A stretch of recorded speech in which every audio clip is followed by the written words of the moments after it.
Hi, and welcome to Adobe Illustrator for Cavers. My name is Brandon Koalas, and I'm going to be taking you through this amazing software to show you how you can use it to create and generate your cave map. So to begin, before we do anything, for those of you who are new to Illustrator, I'd like to walk you through the software interface, or the workspace for Illustrator. So we'll look at the different elements and how you can rearrange things and set it all up so that you're good to start building. So to start, let's take a look at the first element that I'd like to look at, and that is the drop-down menus, which are common to just about any application that you have. One thing that I should mention too is that I'm on a Mac right now. If you're on a PC, all of the features of Illustrator are the same on the PC as they are on the Mac. Some things might be located in a little bit different location, but if you can find them, just understanding the concept, you'll be able to find it where it is. But for the most part, everything is laid out the same. So the first thing I want to look at are the drop-down menus, which you have up here, which are fairly intuitive to what it is you're trying to do. If you want to do something to a file, create a file, save a file, etc., it's all under the File drop-down menu. Edit, if you want to edit something, copy, paste, spell checks, those kind of things. Edit the keyboard settings, keyboard shortcuts are all underneath there. Object, when we create an object in Illustrator and we want to do something to it, that will be under the Object drop-down menu, or multiple objects. We also have Type for creating and editing text within our document.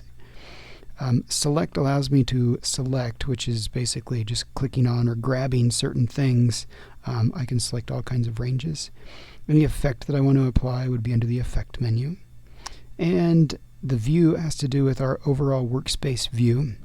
If I want to show grids or slices or rulers, anything that doesn't actually show up on our document when we print it off, but is there as a visual aid as we're drawing our map. A window is a list of all of our palettes or panels. So if I can't find a palette, and palettes, what the palettes are, let me walk over and show you. So here are some of our palettes that we have here. So all of these are listed. If I can't find one, it's under the Window drop-down menu. Help drop-down menu, of course, if I need some help, then it's there. So let's create a new document here. I'm going to go to File and New to create a new document. Now, when you're creating a new document, you need to know, first of all, well, what size is my cave map going to be in the end? You may not know. Maybe you're starting to draft your map and you're going to continue adding other surveys. So in that case, just pick maybe a general setting, and you can always go back in and readjust the artboard, or the area where you're actually drawing your map. So to start off, I'm going to grab a Print drop-down menu. One thing that I should mention too as well is that I'm in CS4 right now, Illustrator CS4.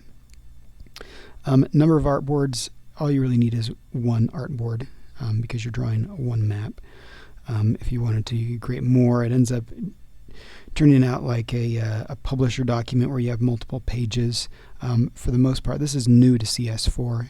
Earlier versions didn't. You only had one single artboard and that's it. So I just keep with one and go from there. Size, the default is letter, which is standard letter size paper. If I want, I can change that. I'm going to change my rulers here to inches. You may want to work in millimeters or centimeters. I'm going to work. Let's see. Let's say I've created this cave, and I'm going to make it 20 by 20 inches. It's probably a good starting point, and I can always adjust that later. So I just set up a custom size. And if you've worked in Photoshop, you have a setting for resolution, which is completely you don't need to worry about resolution with Illustrator because you're dealing with vector artwork and not raster artwork, so it doesn't matter. And we'll leave advanced, just leave it checked. Oh, it looks like there is a resolution for any raster effects that you apply. If you apply an effect or add an image, then that will affect how things appear. So we'll leave that as good. Hit OK. And let's wander around a little bit more. So the first thing I'm going to look at here are my tools. Tools, basically what they are, for those of you who are very new to this kind of thing, tools, when I select a tool, my mouse turns into that tool. So the default is this black arrow, which is the selection tool. That allows me to grab things. I don't have anything out here, so I can't grab anything.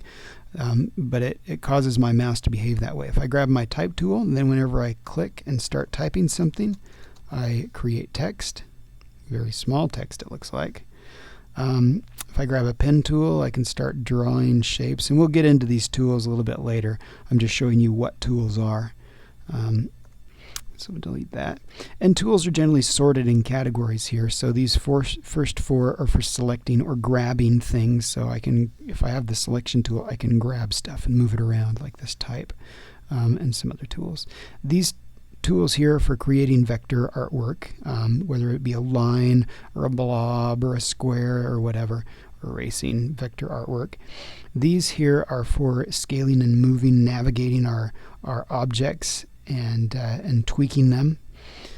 These two will create symbols and graphs.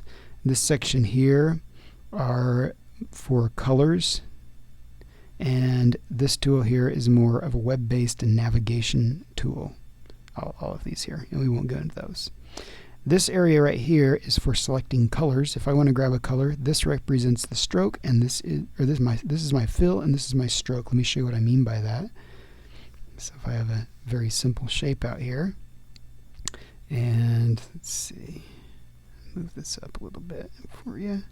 So a very simple shape. I'm going to give it a very thick stroke. Stroke is basically the border. If I double click on this, it opens a color picker.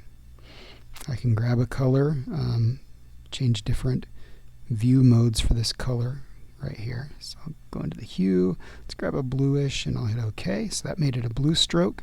I'm going to double click here, grab it, grab red, hit OK, and there we go. Now I'm going to click off of it and on it. If for some reason I'm making an adjustment, let's say I grab red and I come down here and hit OK, and nothing changes, it's because it wasn't selected. We'll go into that more later.